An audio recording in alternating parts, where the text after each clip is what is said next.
Climate change anxiety, is that a thing that you could see when you're, working with a patient? Yes, it's not a diagnosis, and I think it's important to distinguish between climate change anxiety as something that's really widespread. Research shows that 3/4 of young people are reporting worry about climate change, and not all of them have a mental health disorder. We also see climate change anxiety contributing to mental health issues in adolescents particularly.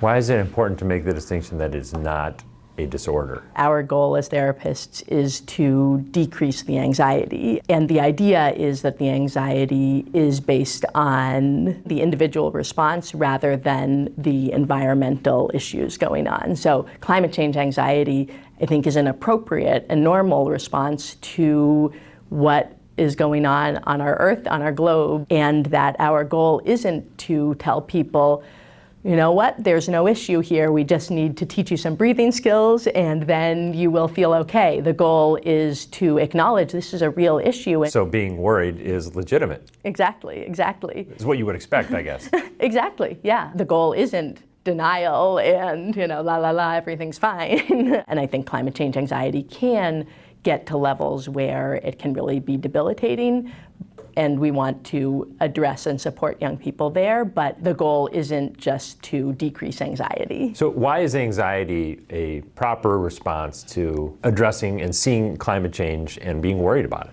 Whether it's the heat waves that so much of the world has been experiencing, wildfires, flooding, hurricanes, we see this on a daily basis and we hear about it. Anxiety and worry is an appropriate response to very real threats, both currently and even more in the future. I think people are accurately seeing there's a threat, and our anxiety system is designed to be our kind of alert system of there's a threat to survival, and we need to do something to respond for it. Start with being worried. Start with being worried, exactly. The response isn't only anxiety. We see grief, we see anger, and these are also perfectly appropriate responses to climate change.